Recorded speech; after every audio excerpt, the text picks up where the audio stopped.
Now, we said that we talk on the mutual obligations of the two parties, which means the effects of the contract of the depository bond. As to the depositor, means the customer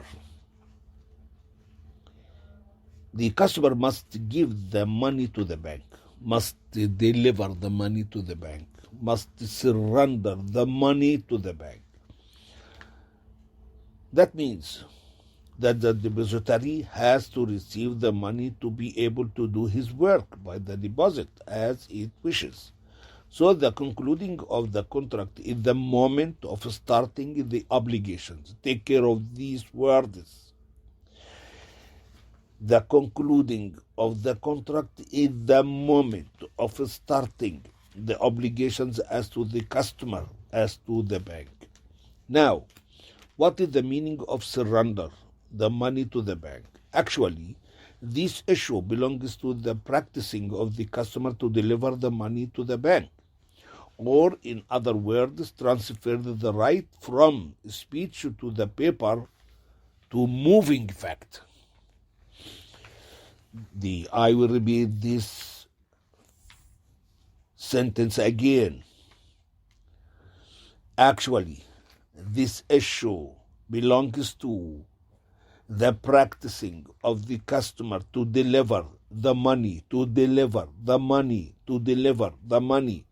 bank, or to, in another word, transfer the right from speech on the paper to moving fact. The delivery of the money to the bank is an essential obligation. If happens when the money handing over the bank, the customer notified the bank to collect a sum of money, and the bank collected them and write them on his account. The delivery of the money to the bank must be unconditioned, restricted. Non-objections on using the bank to the deposit. When the money has been deposited at the bank, the latter can use the money according to his activities and the plans of its work. The customer has not the right to object on the acts of the bank unless the deposit was specified for definite purpose. The depositor is only a creditor, and there is no entrustment to the bank for any particular purpose. The money deposited belongs to the bank, and the bank is entitled to deal with it as it likes. The bank makes what profit it can, which profit the bank retains to itself. The customer cannot object on the acts of the bank, and all what the customer has is to claim return back his money deposit. The third obligation on the customer, that is, the customer must follow the procedures of the bank. The depositor is obliged to follow the process demanded by the bank on depositing the money or taking it back. But if there is an agreement on specific procedures, the customer has to perform that process. For example, if there is an agreement that the deposit repayable after the expiry of a certain period, if the deposit not negotiable, then the deposit receipt not being a negotiable instrument. Consequently, in the case of deposit, the depositor is obliged to follow the instructions of the bank as filled in the forms demanded. Also, in the case of withdrawal, has to follow the process as show the receipt evidence the deposit operations of the passbook of this case. He must present the passbook. As to the effects of the contract as to the bank, The obligations of the depository bank. There are obligations as to the bank.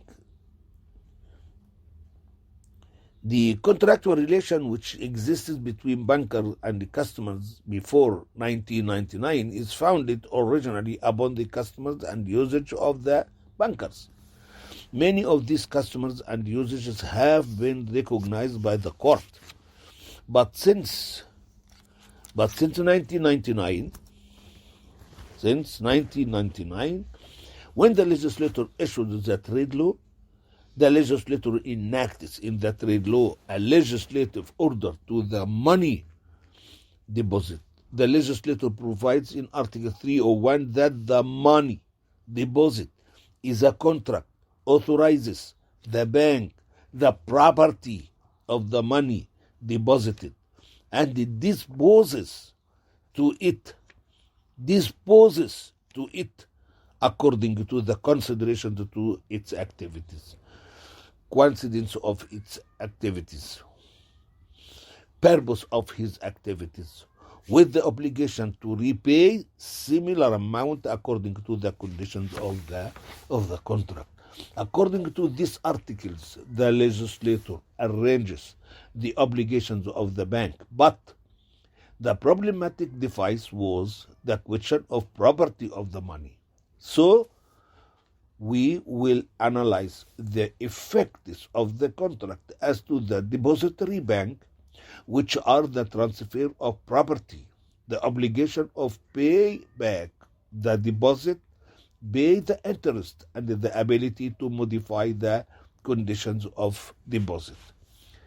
The bank is the owner of the deposited money. That is a very important, that is the kernel of the relation.